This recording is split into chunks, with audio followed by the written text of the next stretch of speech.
আসসালামু আলাইকুম প্রিয় এইচএসসি 27 শিক্ষার্থীবৃন্দ, আশা করি সবাই ভালো আছো। আজকের ভিডিও তাদের জন্য যারা মনে করছো আমার তো এখনো অনেক সময় আছে, আগামী মাস থেকে পড়া শুরু করব, এখন একটু রেস্ট নিই, পরে সিরিয়াস হব। যদি এই কথাগুলো তোমার মাথায় আসে তাহলে এই ভিডিও তোমার জন্য।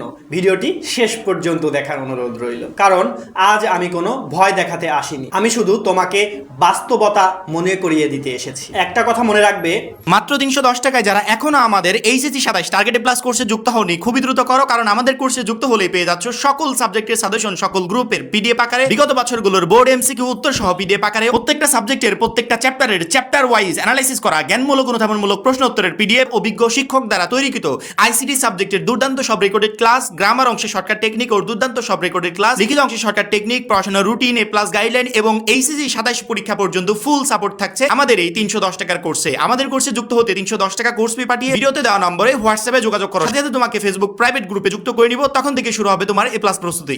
এইচএসসি পরীক্ষা কোনো এক মাসের প্রস্তুতির পরীক্ষা নয়। এটা এমন একটা পরীক্ষা যেখানে প্রতিদিনের ছোট ছোট অবহেলায় শেষ পর্যন্ত বড় ক্ষতির কারণ হয়ে দাঁড়াবে। অনেক শিক্ষার্থী শেষ 3 মাসে এসে বুঝতে পারে এইচএসসির এত বড় সিলেবাস, এটা এখন শেষ করব কিভাবে, কিন্তু তখন আর সময় থাকে না। চাইলেও আগের সময়টাকে ফিরিয়ে আনা যাবে না, এখনো সময় আছে। যদি তুমি আজকে থেকেই পরিকল্পনা শুরু করো তাহলে এখনো অনেক কিছু পরিবর্তন করা সম্ভব। এখন আমি তোমাকে 5টি কাজ করতে বলবো।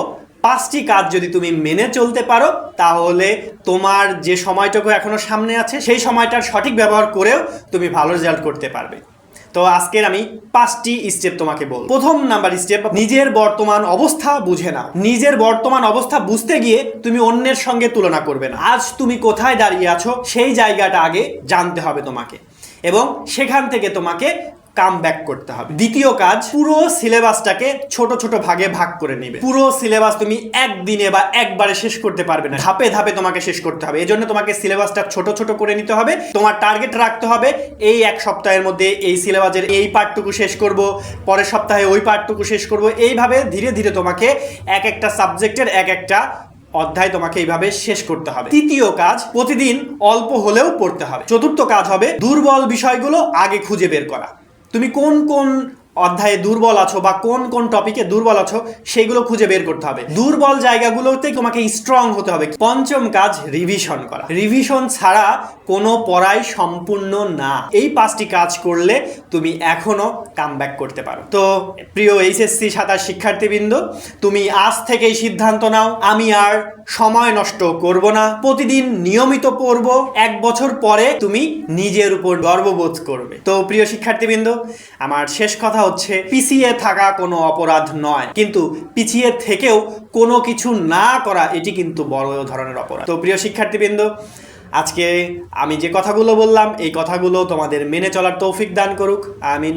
এবং তোমাদের ভালো রেজাল্ট কামনা করে আজকের ভিডিও এখানেই শেষ করছি। তোমরা সবাই ভালো থাকবে, সুস্থ থাকবে, আমাদের জন্য দোয়া করবে। আল্লাহ হাফেজ, আসসালামু আলাইকুম।